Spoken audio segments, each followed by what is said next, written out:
Hello, and welcome to the Nerds Now Playing podcast, where we talk about all things nerdy, including movies, video games, and entertainment. This is recorded at Feely Creative in Salina, Kansas. I'm Devin, your host, and with me, I'm Tim, the other host of this show. hi Tim, how are you doing today? I'm doing pretty well. By the way, top of the morning to you, Devin, because you know what day it is. Can you just tell me? Well, it should be obvious from my shirt, but it is St. Patrick's Day. It is St. Patrick's Day. I noticed you're not wearing green today. Well, I'm not. I see a pinching in your future. And probably a firing in mine if I attempt to. A stern talking to would come your way. You are wearing green today. You tend to wear that green shirt though often. It's one of your staple shirts. Well, I do have two. So I have the polo, and then I have the regular T-shirt version with a pocket. I like dark, like foresty colors, so it fits with me. But as far as like St. Patrick's Day goes, a lot of people have their own traditions for St. Patrick's Day. I know, like the Chicago, the city of Chicago, they dye the river green every year. I've seen photos. That's pretty impressive. Or how did they do that? Do you have any idea? Well, so I did a little bit of research. So initially it started actually as like a chemical treatment for the river. Because before, like, it was like a matter of like a lot of their sewage runoff was going into the river before they started like treating everything. And so I guess initially it was a side effect of the chemicals that they were using. And since then, I'm not sure how they do it nowadays, if it's the same process. But it only lasts for like maybe the week or so. But they do that every year. I know for myself, like my own traditions, usually every year I try and watch Darby O'Gill and the Little People. I don't know if you've ever heard of that movie. I have not. It is an old Disney movie. I watched it a lot growing up because of my folks. I also try and watch The Quiet Man, which is a John Wayne movie that takes place in Ireland. It's John Wayne and Maureen O'Hara, I believe. I don't think I've seen that. You haven't seen that one either? No. Oh wow, man, you got some catching up to do. I do. I like to think I've seen a handful of John Wayne movies, but that one was probably not one of them. Oh man, yeah, that's when I grew up watching. But yeah, so usually I try and watch those. I know a lot of people will try and do like their own version of like corned beef and cabbage, or they'll bar hop because if there's one stereotype that people associate with the Irish, it's getting drunk, which is unfortunate. Are you gonna have a green beer? I don't know where to find those unless going to the bar, which I'm not really a bar person. We had a bar downtown that did it, as far as I remember, every year. But and is it just food coloring? Because like there's one thing, like green food coloring, unless it's in something like sweet, it just seems unappealing. It's like when they came out with like green ketchup for when Shrek came out. It just automatically is off-putting to me. I don't know. I don't know. I don't know my history on. I don't know how green beer works. I know I don't have very many. I don't have traditions on this day. I'm just gonna live my life. Maybe I put on a green shirt, maybe, but which I did not do today. Me and my friend play Warzone a lot, and they have river channels in that game on the map, and they made that green. Oh, that's kind of cool. We were playing last night, and then we got kicked out of the game because there was like some kind of an update, and then we got back in there, and all the rivers and stuff were green. Huh. I wonder if they do that for Fortnite. I'll have to check when I get off work today because I try and play that semi frequently since I don't really play Warzone. I play Fortnite. But, which, by the way, season 2 of the current chapter has dropped this week. What is the theme here going on with that one? Right now, so every season it seems like they add like a new chunk to the map. Oh yeah. At least for this one anyway. And so they've added it almost kind of feels like it's like a mini like Tokyo type setting. So there's like two different ones. One that's kind of like more like ancient. There's like a lot of buildings that are like ancient Asian architecture. And then there's the huge like city, which has a bunch of rails that go around the buildings that you can like slide on. Has that Blade Runner look maybe to it? Yeah, that's a great way to describe it. Neon lights and stuff. I know one of the new weapons. I forget what it's called, but it's the sword. Yeah, it's like a katana. Yeah. Have you used that? I have so far. I got my first solo win of the season earlier this week, and I got it with the sword. Oh, you did? I did. Yeah. It's kind of for no pun intended, or I guess pun intended, double-edged thing because like it's great as like a getaway. thing. Like you Uh-huh. can like dash away, but that dash also like if you aim it at enemies, you can do damage. But there's also a if you do it with the right trigger, like you're actually regularly attacking, it'll push them back, kind of the way the hammer did in the previous season. Yeah. Which it does. I'm not sure how I feel about that, but that is that is how I won I've been the round because it pushed him into the storm. I've been seeing a lot of people on YouTube. They use they use the sword as to get height on people, and then Ah, they dunk on them. They'll just mm-hmm. like drop on them and then shotgun them or something. Yeah. I watched I came across a short video. Felicia Day. Do you know who Felicia Day I've is? seen some of her content. Yeah. I saw a short video where she was playing Fortnite with the sword, and she was just destroying people left and right and got a solo victory with it. And people Wow. were just like, "Please, for the love of God, stop!" It was hilarious. It's Oh my awesome. gosh. So it's, that's I mean, but yeah, that's. I wonder if Fortnite will do the Green River thing. Yeah, it's worth checking out. I don't think Warzone did anything different outside just the Green River. Mm-hmm. Um, we played just little bit last night. Didn't get a win. Got a couple second places. Very Mm, clutch second place. very nice. But yeah, otherwise I don't do much on this special Green Day. Gotcha. Perhaps you should listen to Green Day. Maybe I will. So this last week, we had the Oscars on Sunday. I did not end up watching them. Yep, you did not. I caught the tail end of it. I don't maybe the last hour or so of Mm. it. So I saw the best picture win, which was the last one, I guess. But Oh, gotcha. who else did I see win? I think I did see Brendan Fraser or Yes, Fraser won for as best leading role, best actor best lead actor. for The Whale, which I still really want to watch. I haven't seen that yet. I haven't seen it either. That's Darren Mm-hmm. Aronofsky's latest film. Yep. I've heard really good things about it, but I have not seen that yet. But it looks really impressive with the makeup and Yeah. stuff they did with that. And Brendan Fraser. Fraser's performance in that looks It pretty. does. It looks fantastic. I mean, it's like the first. It's not like his first like official comeback because he's also in. He's in some DC show, Doom Patrol, I think. Yeah, I believe he Which was. I haven't seen And any of that, but um, I mean, I was a huge. A lot of movies I grew up watching. Brendan Fraser, like Blast from the Past, which I don't know if you've ever seen that one. I have seen Blast from the Past, but it's been a long time. It has for me as well. Um, All I remember is that like his family like is hiding from like a nuclear attack in like this bunker, and there's something that he was been told to like beware of like adult bookstores or something. It's very weird. But then there's the George of the Jungle and the Mummy. all very classics. George of the Jungle, Oh very yeah, classic. I have seen Bedazzled. that Is, does. I think that is one of is his. it I've never seen it. Bedazzled? I know he did Encino Man. Yep, I've never seen that one either. with Pauly Shore's in that. I I think. think so. Or well, I think Pauly Shore is in that. Sean Austin. Oh yeah, I think he is in that one. He's one of the main guys in that. Isn't there some movie where he's like where Brendan Fraser's like a hacker or something? Maybe he's in the movie Hackers. Don't know. I've never seen that If one only either. if only I could find out. But If only the internet were at our exposure. yeah, but I think it's really cool that Brendan Fraser won. Yeah, his For speech, that. man. He looked like he was trying to keep himself from crying, which I get, man. He like his this comeback. It's nice to see him acting again.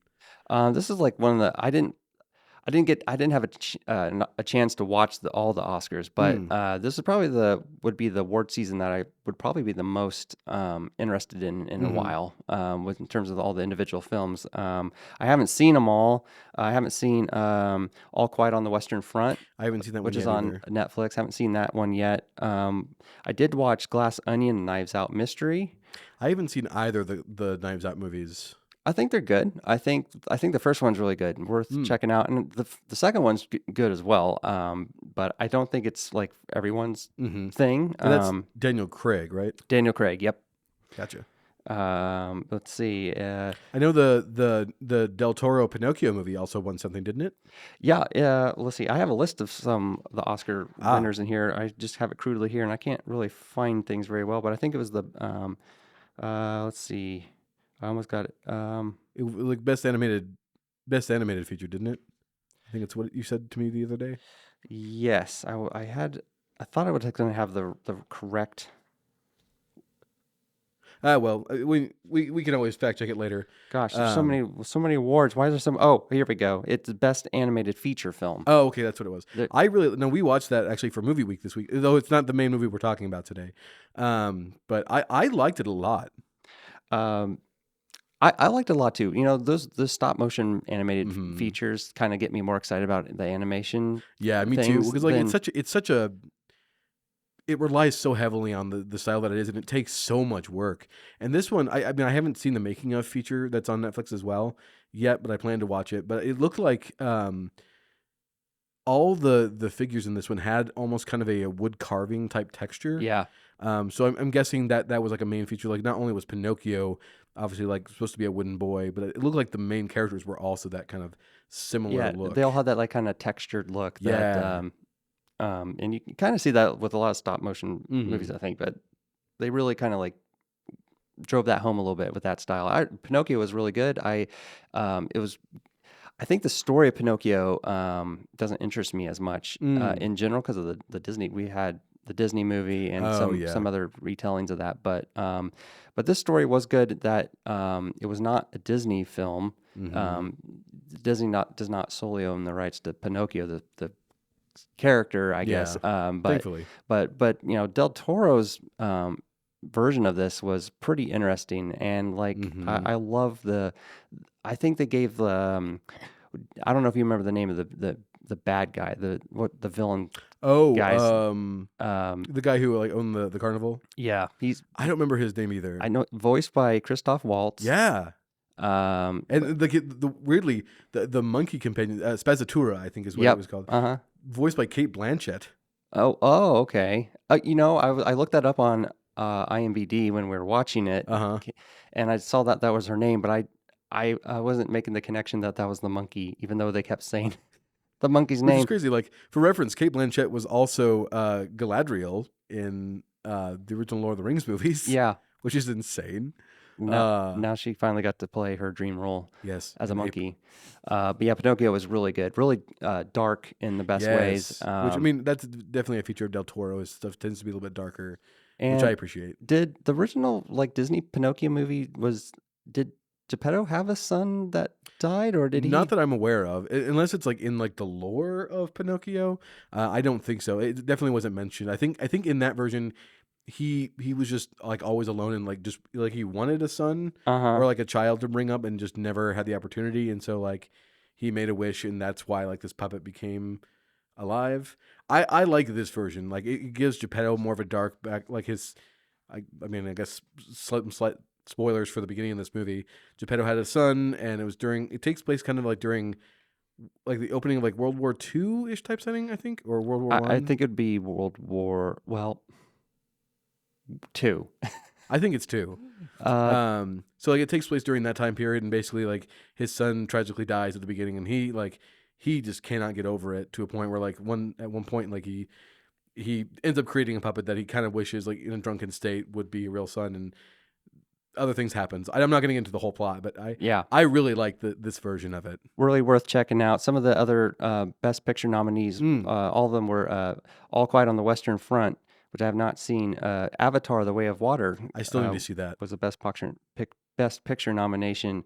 The Banshees of oh dear, I'm going to mess up the name. The Banshees of In Inisherin. Hmm. Inisherin. Oh, this is I saw something about this recently. Colin Farrell's in that movie. Man, I'm Ah, sorry, I'm butchering the name of the movie. There was also Elvis, Everything Everywhere All at Once, which is what we'll be reviewing later today in ooh the yeah. podcast. The Fablemans, which I have not seen I either, really wanted to see unfortunately. the Fablemans. That looks really good. Yeah, Steven Spielberg directing a movie. Uh, I don't know if I want to say it's kind of meta. it I think it's supposed to be it's like, it's about his life, I guess. You know, oh, the Fablemans are the name of the family in the movie, right. but they are basically the Spielbergs. But Ah, it's not okay, called the interesting. Spielbergs; it's the Fablemans. So it's basically a story about him and his family Oh, that's growing neat. up. Okay. Because growing up, his parents got a divorce that affected Oh, him greatly, and that his parents' divorce really influenced his work as a movie director and a interesting. storyteller. So you see themes of divorce in a lot of his films, Oh, like E.T., even the theme isn't really brought. Mm-hmm. War of the Worlds has that kind of a theme Mm-hmm. of family divorce and stuff. He You also see didn't that? he also do Close Encounters of the Third Kind? Yes. Because I do recall, like, I don't think there was divorce in that movie, but I know like the parents were kind of like getting on each other's nerves a Yeah. lot in that movie and fighting. Other movies were Tar, Not familiar with that one. uh, uh, Top Gun Maverick. Didn't see it. Oh, Timothy. uh, I saw the first one long ago, but Triangle of Sadness unfamiliar. and Women Talking. Um, Wow, I have not seen most of the ones on this list. It's uh, been like a few years ago. I did make an effort to watch all the Oscar nominated movies, which like it was the year that Lady Bird came out. uh-huh. Like that year, I did watch all of them and actually went to an Oscar party because I had friends who were like super big into film, and so like we went together to go watch these. And but yeah, this year I just haven't watched a lot of them. Well, I saw Top Gun Maverick in theaters, and Mm. it was an incredible experience. That amazing movie. They actually flew for that one, didn't they? Yeah, they had. That's actually really cool. Yep. Yeah, the making of that is like insane. How they pulled off some of that Yeah. stuff, because that's not. They are in the planes. They filmed them in there. Um, so very crazy undertaking. I can't even imagine. Uh, I hadn't heard of Triangle of Sadness until recently. I saw a Uh-huh. movie trailer for it. That one looks super interesting. And uh, it's about a number of things, but the bad explanation of it, or Mm-hmm. the main event of it, is they're on a ship, and I think they go through some. It's like maybe a cruise ship or maybe a big yacht, Hmm. and they go through like a storm or something, and So it's Gilligan's Island. well, kind of. Well, they're going through a storm, but the rocky weather and all that, Uh-huh. everyone like is sick, starts getting sick on the ship, Huh. and so it's kind of like a gross out movie. Ooh. Everyone's throwing up, everyone's doing all this crazy stuff. Watch the trailer; it Okay. explains it way better than me.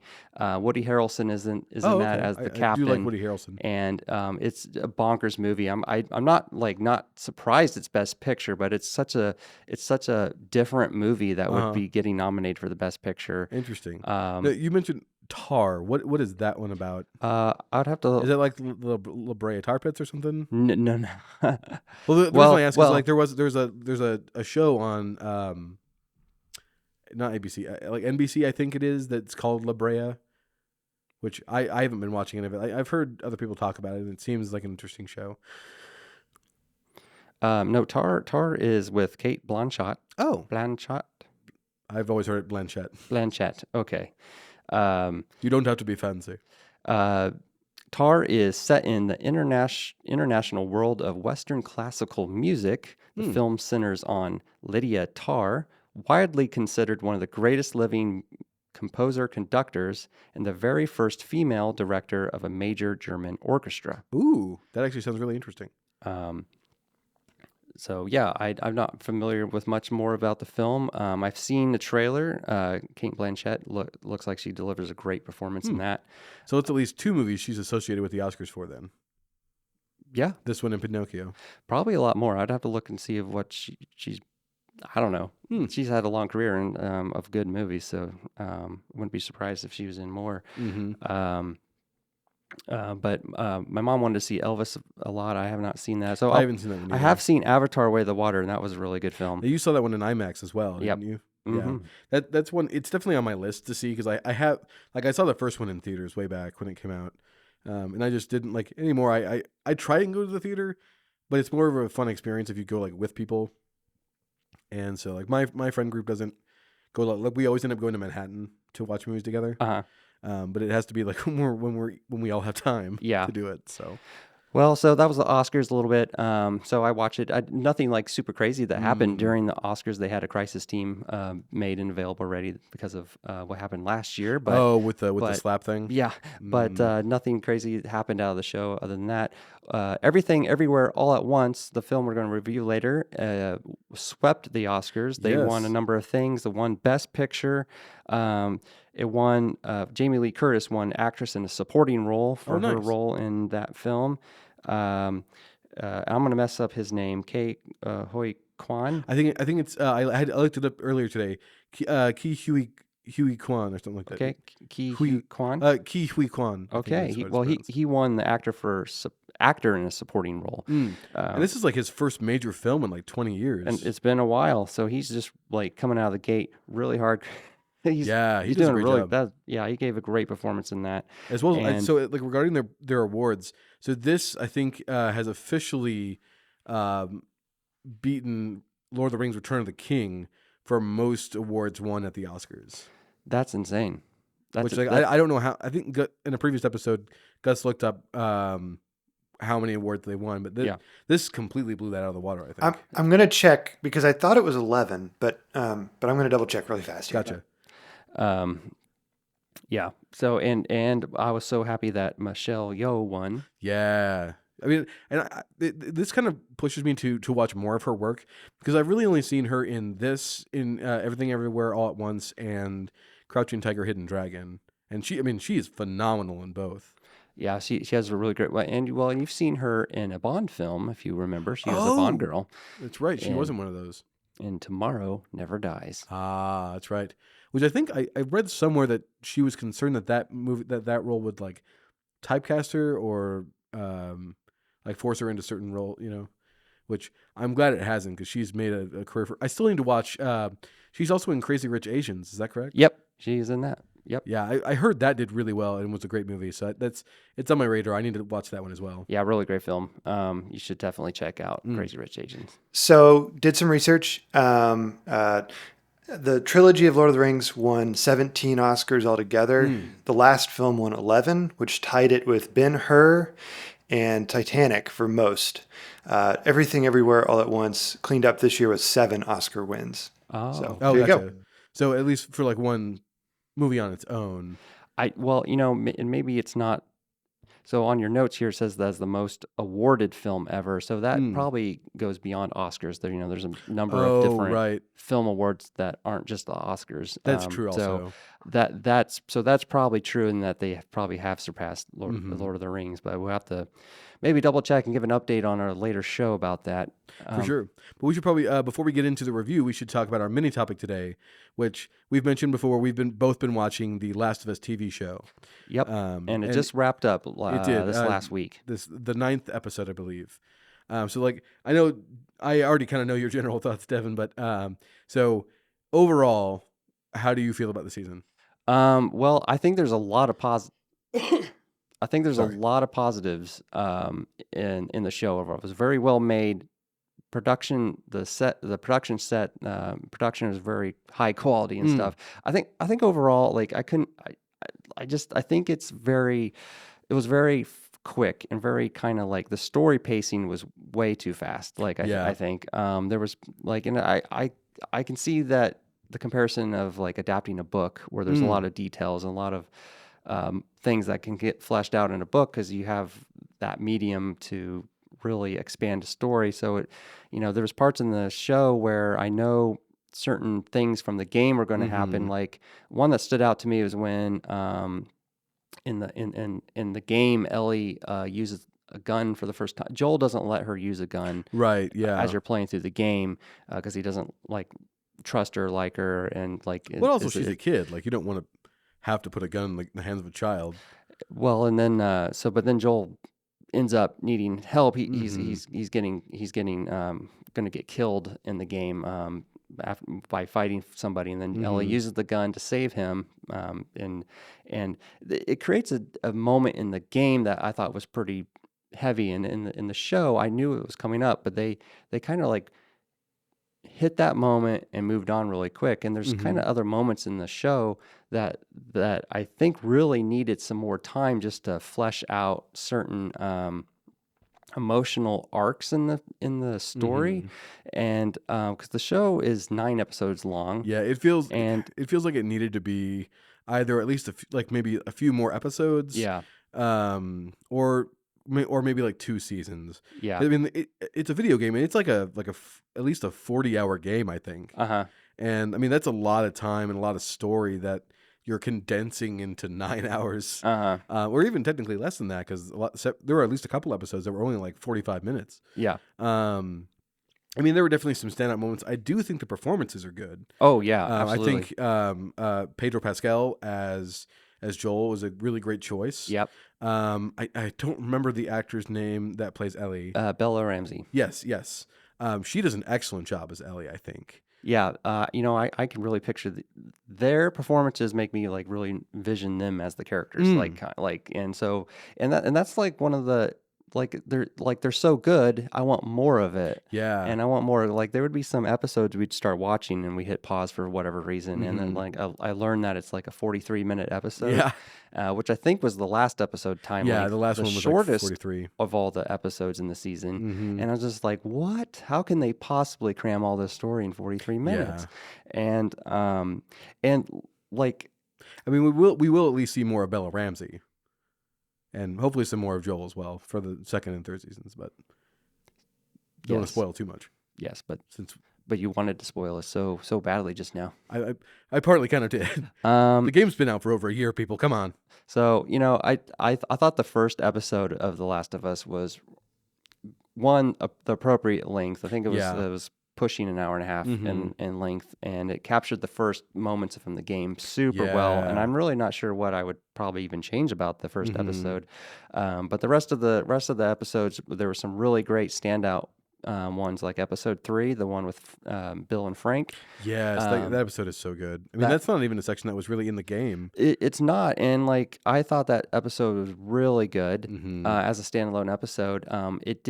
It did overall, in the overall story, it kind of like took away from Joel and Ellie's journey, though. I felt like so. And then they kind of do it again later in the season. Yeah, with the DLC episode. They adapt the DLC Left Behind later.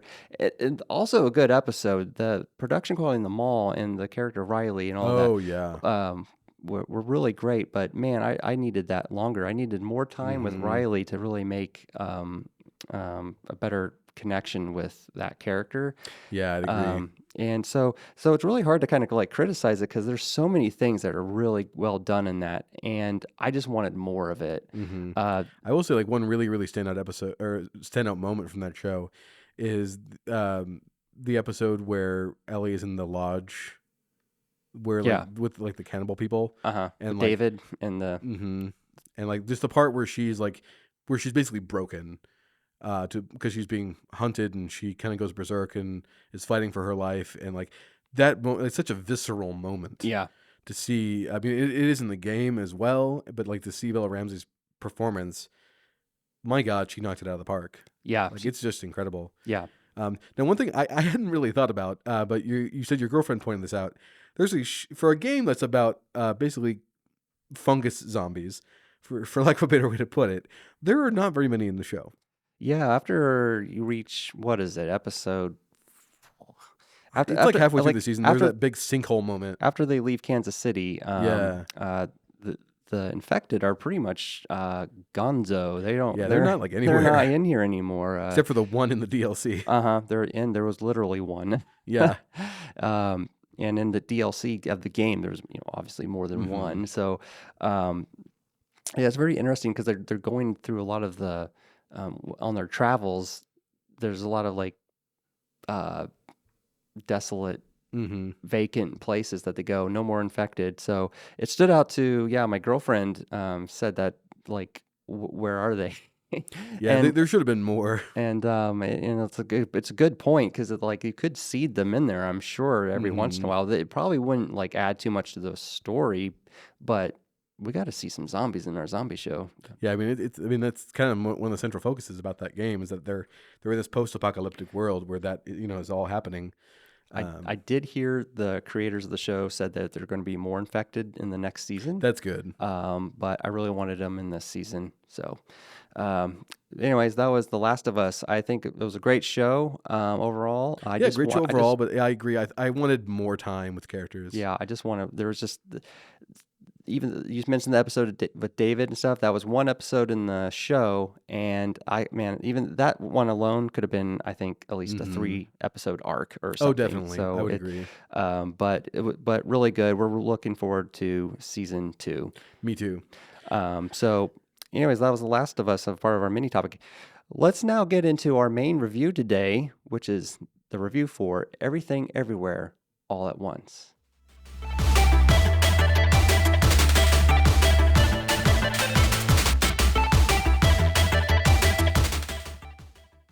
Okay, Tim, Everything Everywhere All at Once, the big Oscar-winning movie of Ooh. 2023. What did you think of this film? I love this movie a lot. So this is in preparing for this week's episode, this is the second time I've watched it, and I love it even more the second time. This movie, just on a technical level, is incredibly impressive. Much difference there. Is very impressive. I mean, considering this movie had like I think a $14 million budget, which I don't know what that is in comparison to like any of the Marvel movies, but like that's a fairly small budget for a big feature film. That's pennies. Oh yeah, definitely. I wish that I had those kind of pennies. But yeah, this movie is impressive just with like the visual effects. I think the acting is incredible, and just it's one of those things like I really love. This is one of those movies that's put out by A24. Or A24, however you want to say it. Which I think The Whale also is. Yes. So like I love the stuff that they put out because they're not it seems like as a studio they're not burdened or under such constraints that like they have to be like so formulaic. So like they put out stuff that is actually interesting. And this movie is definitely one of those. And I think this is they refer to them as the Daniels, I think, the directors. Yep. Daniel Kwan and I don't remember the other director. You have Daniel Kwan listed as director. I know there's the Daniel something else, and that's not listed here. But I think Daniel Kwan is the main director for this one. But I think they also did Swiss Army Man. Yep. And like that movie is such a wild ride. But this, man, Everything Everywhere All at Once is so good. Which actually it prompted me this morning to make a decision to have an everything bagel for breakfast. I think the other Daniel's name is Daniel Scheinert. Yes, I think that's correct. Which I believe he makes an appearance in the movie. He does. He's the one. So spoiler alert, which our review probably will have some spoilers in it.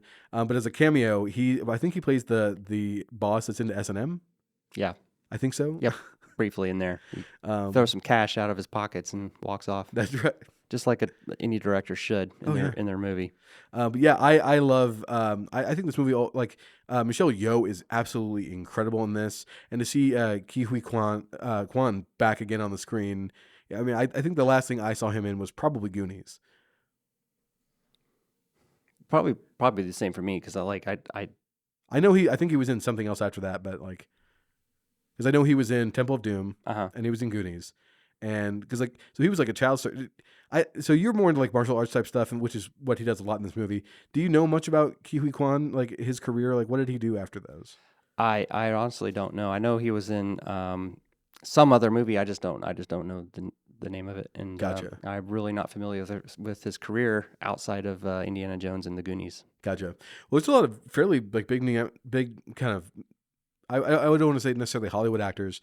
But James Hong is in this movie as well. And he's been in so many things. I haven't like physically seen his appearance. I mean, I know he was in several episodes of MASH, I'm pretty sure. Pardon me. My voice is a little dry this morning. And he was actually the voice of like the major secretary guy in Mulan. The one that's like suspicious the entire time. Yeah. But I always enjoy his performance whenever I see it. But what were your thoughts, like overall, of this movie? Yeah, and I should mention that I kind of like jumped the gun here a little bit. I didn't even say what the synopsis of this thing was. Oh, it's true. We probably should mention that. So everything all at once. Here, this is the description we got online. With her husband, with her laundromat teetering on the brink of failure, and her marriage to wimpy husband Waymond on the rocks, overworked Evelyn Wang struggles to cope with everything, including tattered relationships with her judgmental father, Gong Gong, and her daughter, Joy. She must also embrace herself for an unpleasant meeting with an impersonal bureaucrat, Deirdre. Mm-hmm. The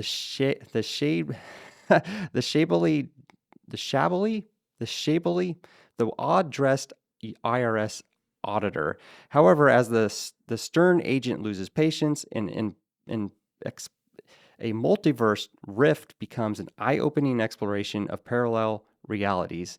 Will Evelyn jump down the rabbit hole? How many stars are in the universe? Can weary Evelyn fathom the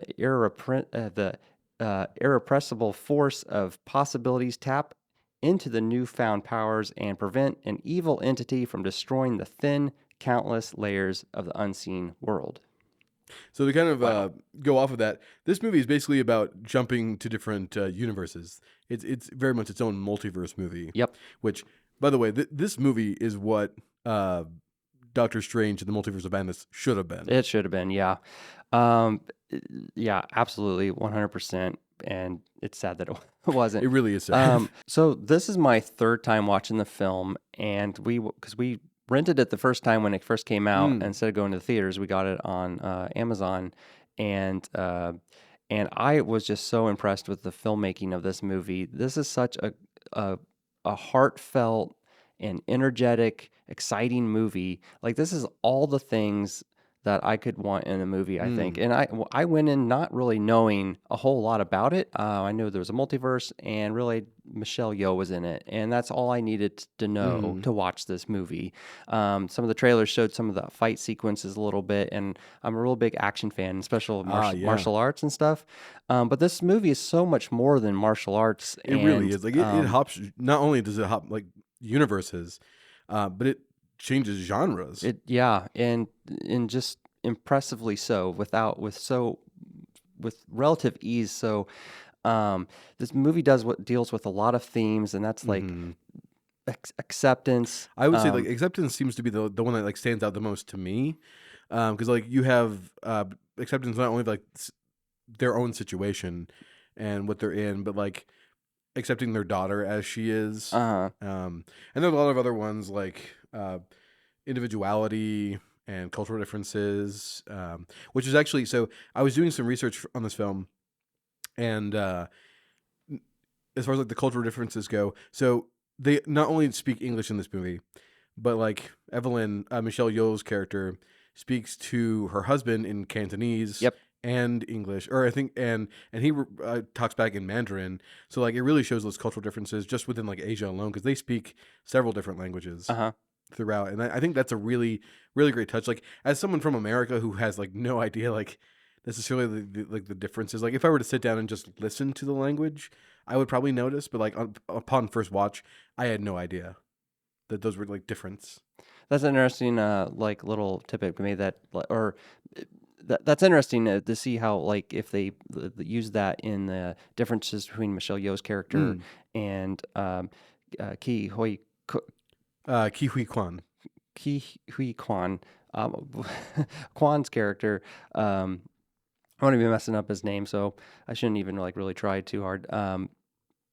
I wonder if that played into the story there. But yeah, there's so many like different like cultural and themes going on, and they're running a store. Their marriage is on the rocks, and because of the pressures of the laundromat and stuff.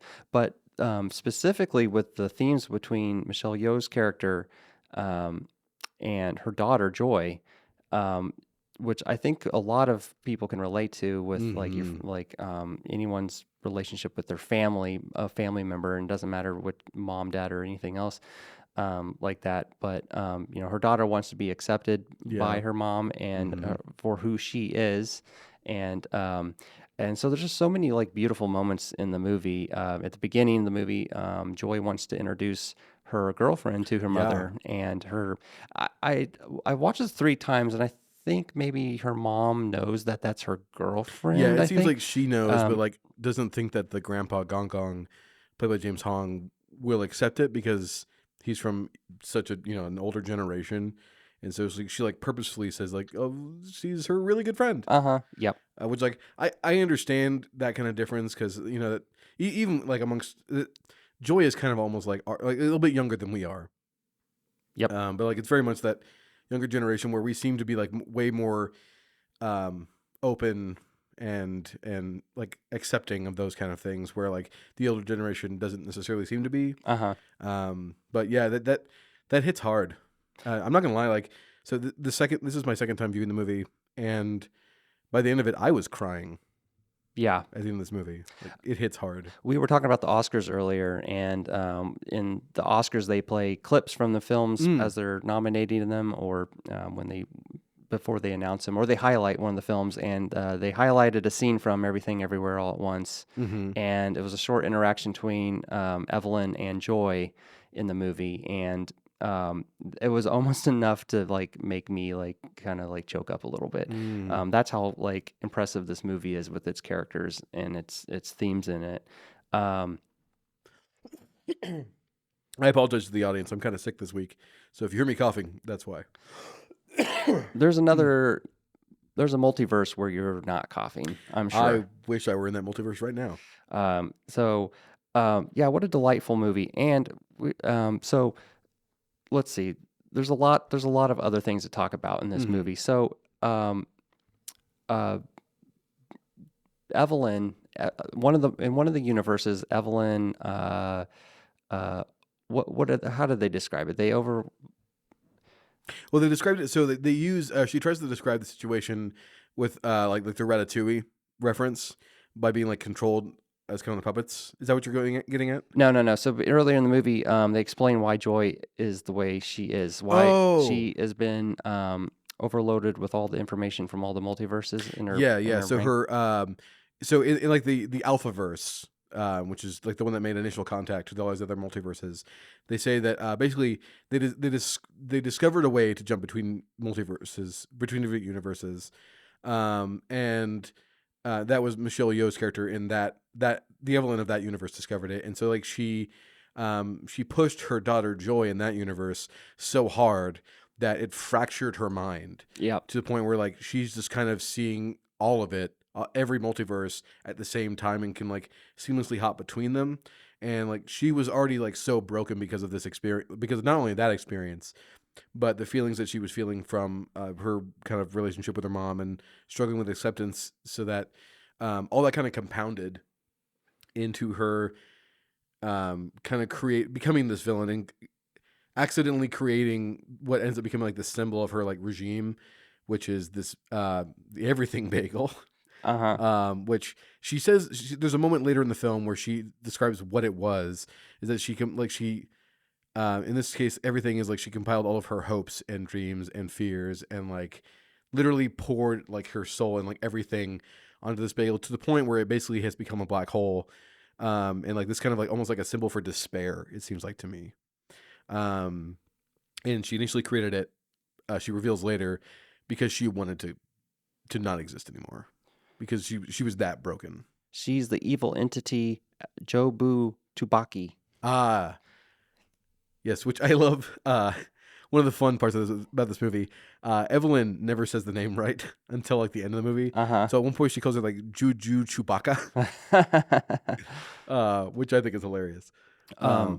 Michelle Yeoh in this is delivering such a great performance, a charming performance that has her doing just like as an actor, I would imagine that this would be such a great role. The range you get to play with, and like the goof that is in this movie.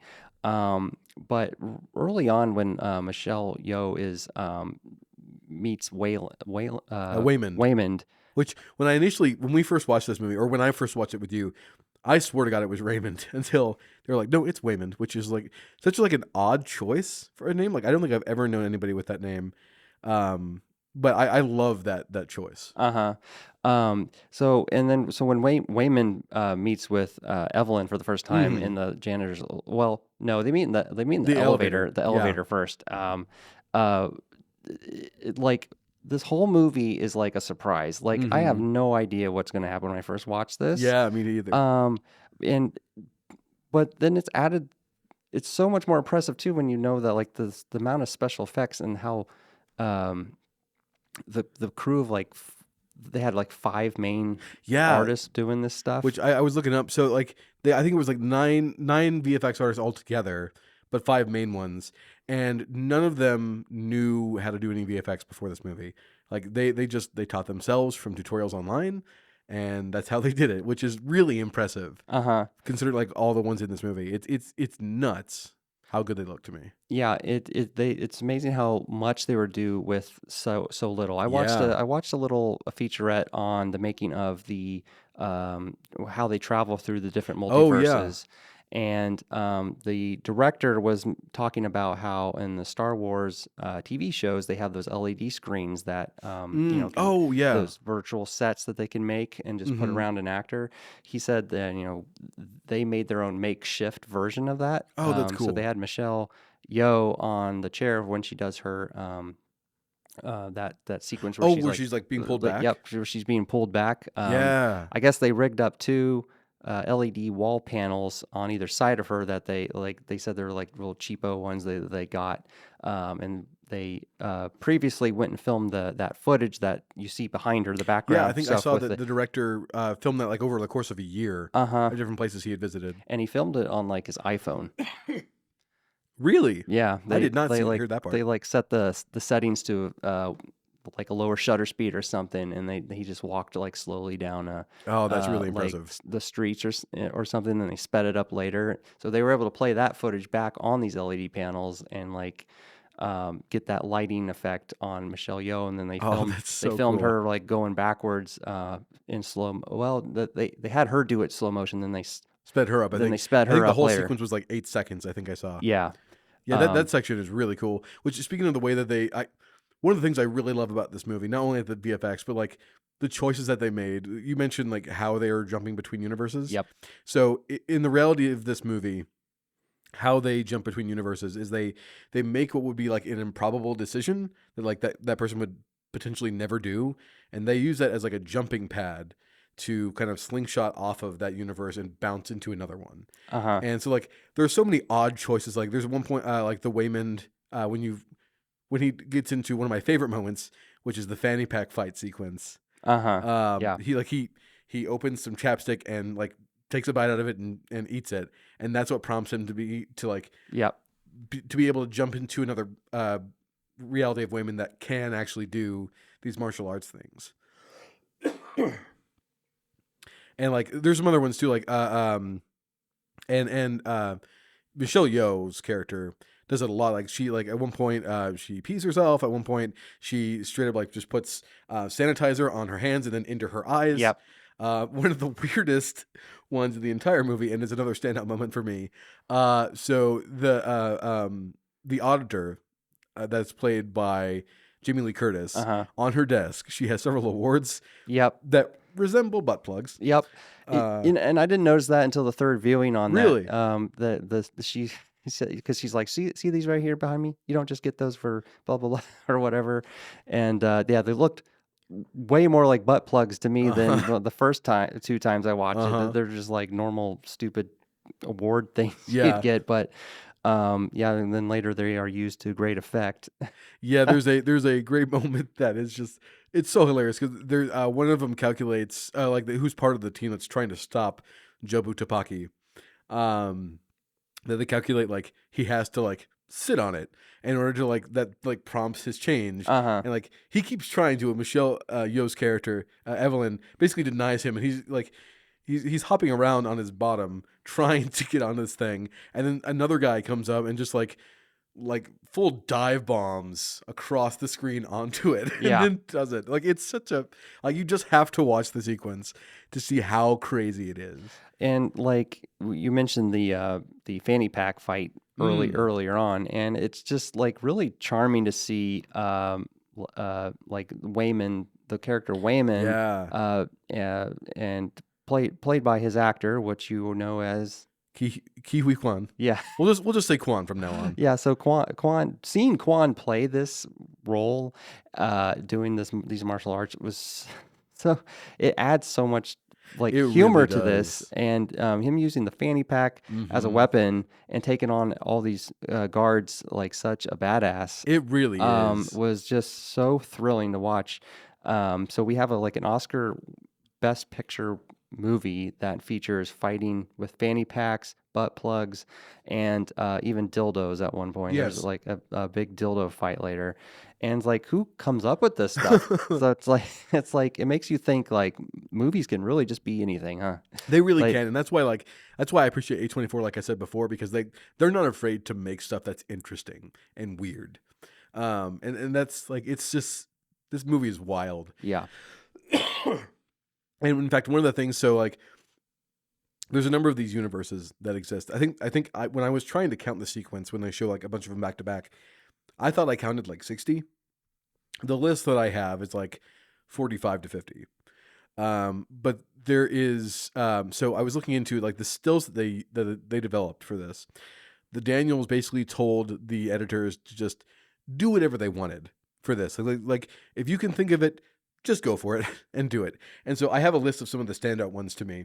I won't go through all like 50 of them. Okay. See what we got. But so there's the hot dog finger universe, Loved it. which a friend of ours who we watched this with on movie night, my first time, he hates that moment. Like it grosses him out. It is definitely weird. Oh, it's very weird.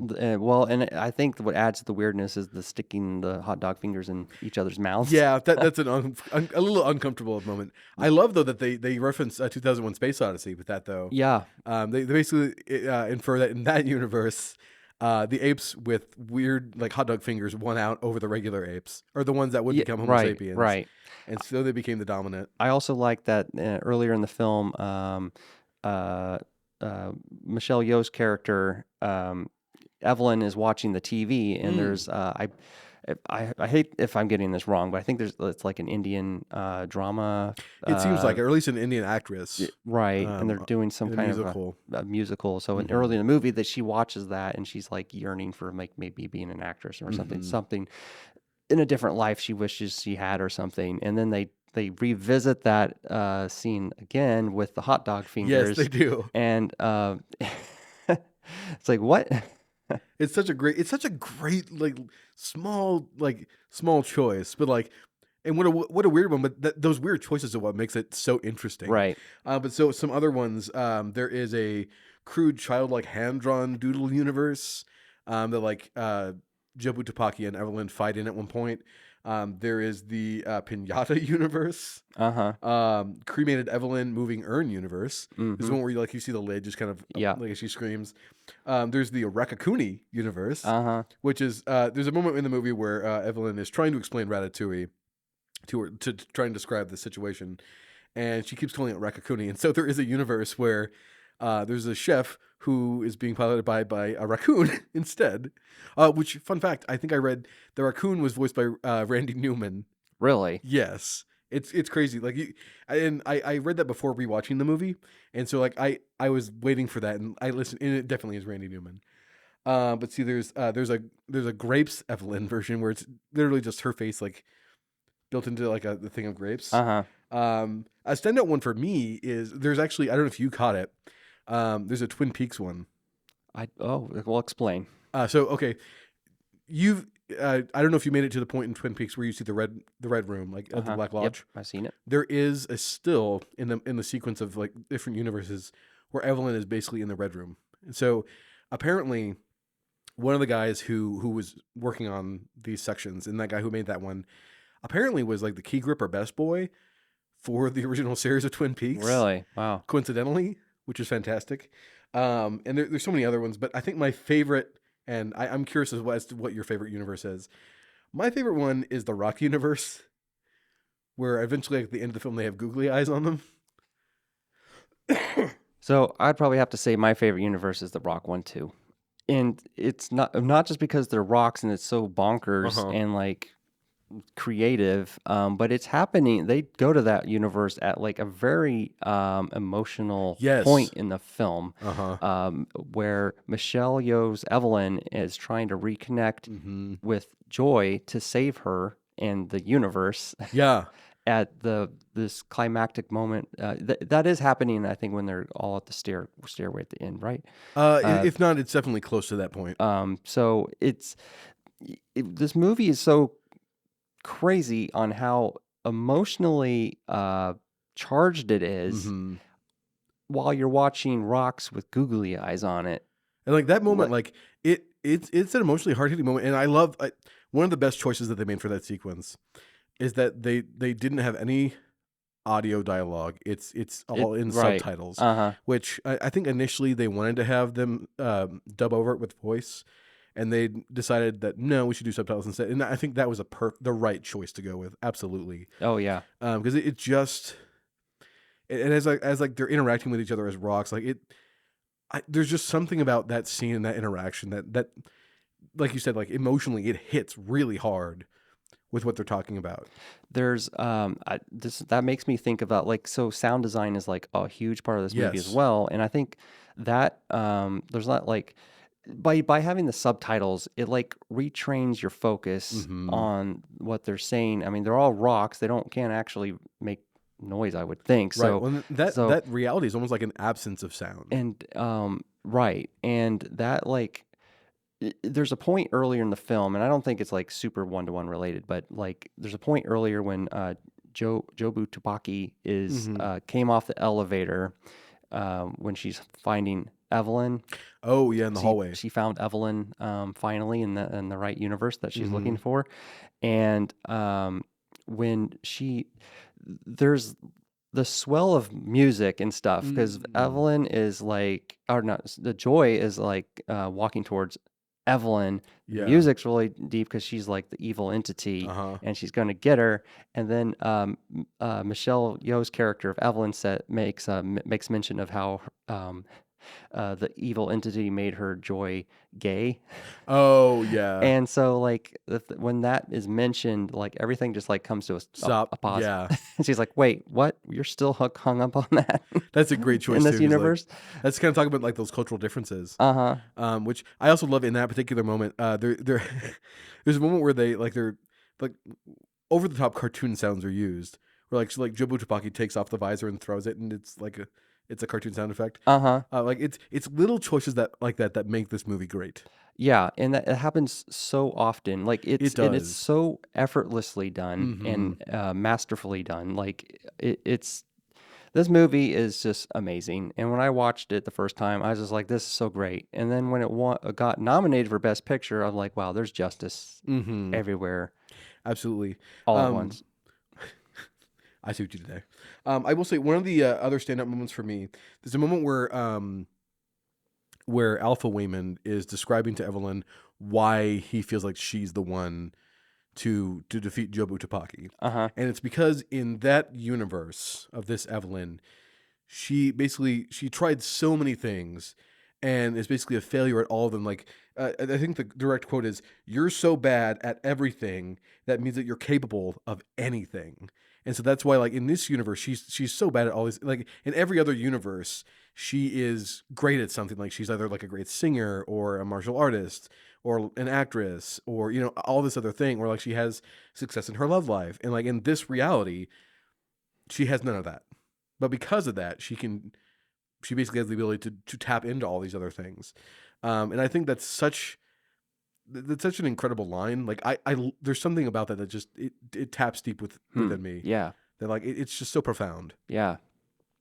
We should probably mention as well. So Jobu Tupaki, their whole goal, as I understand it, was not like to get rid of this Evelyn, is to kind of like almost have her understand why she's doing what she's doing and to like almost make her like her. Right.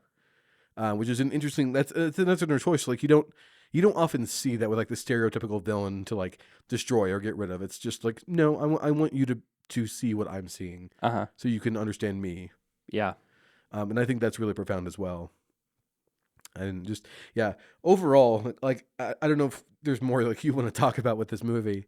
No, I mean, it's just such a great emotional thrill ride that has great action sequences and visual effects. It's just kind of a remarkable movie that this was even made, and it's such a clever movie as well. There's a part earlier on in the film when before they even say the put the movie titles on, they don't just say the name of the movie all. At once. They break it up into kind of like into like chapters. Based on where they're going with that. And when they first say the first title of everything, I don't know if you remember, because that's how the movie starts. Well, it starts one way, but the they don't just say the movie title all Yeah. on screen all at once. But there's a part where Wayman is asking Evelyn. Evelyn's like in like distracted. She's sitting at her desk. She's distracted, and Wayman says, "Evelyn, what are you thinking of?" Mm. And then it says everything. Oh, And I then- didn't even then make loud- that connection. Loud music and stuff. So there's just like so many clever things like that. It's just it's so cool. Which I love that, like, when I was first watching this, I was waiting for like the next one, and like the next one, like the Everywhere, doesn't happen until like an hour and a half into the movie. It breaks it up a lot, and I think it's one thing I would like to mention. So there's like a different separate thought here. Yeah. Kwan's character of Waymond is such a fascinating character, and one that I think he really helps make this movie. One of the things that I love is when a character is able to kind of inspire hope Yeah. in movies, and his character definitely does. Like, that's one of like the things at like the end of the movie that kind of helps Michelle Yeoh's character Evelyn like connect and kind of stop or like embrace Jobu Tupaki by Kwan kind of makes this speech like, why can't we just like be happy about like find the good in things, and like he mentions like in another reality, like that's how he fights, is like he finds the good in things, and that's how he's learned to survive instead of like just being super nihilistic. Like nihilism is a huge theme in this movie as well. And he chooses to see the good in all this, and that's to help propel him forward. And so like this kind of big climactic moment at the end, Evelyn realizes this and like actually hears it and understands why he does this.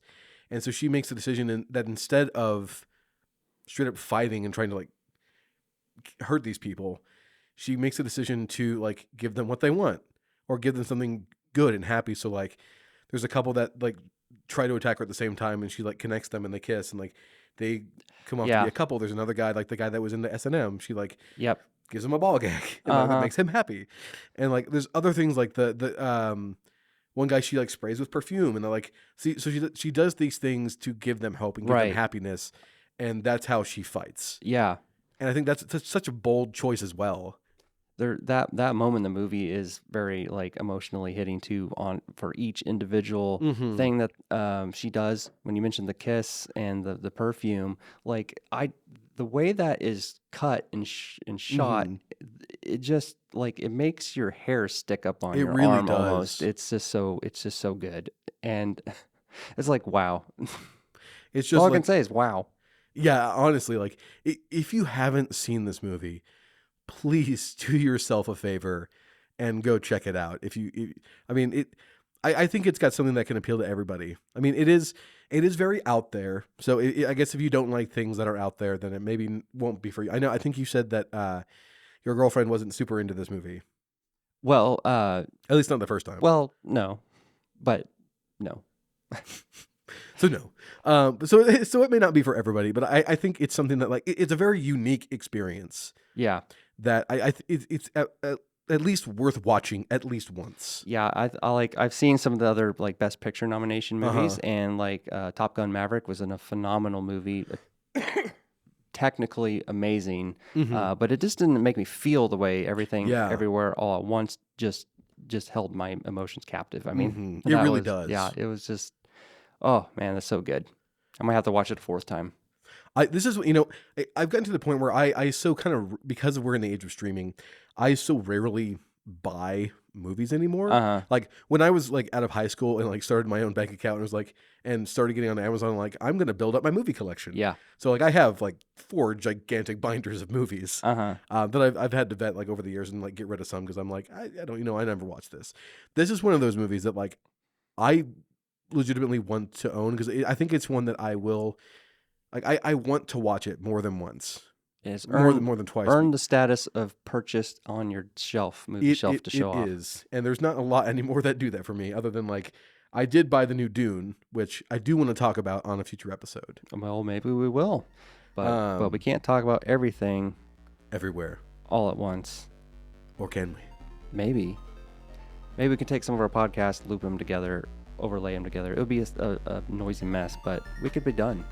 Well, those were a lot of our thoughts on Everything, Everywhere, All at Once. Great movie. We recommend it. Just Absolutely, like 100%. Tim said, please watch it if you haven't already. Such a great movie. Well, we'll be back next week with another review. So thank you for watching Nerds Now Playing. We'll check you next time. Play on, nerds.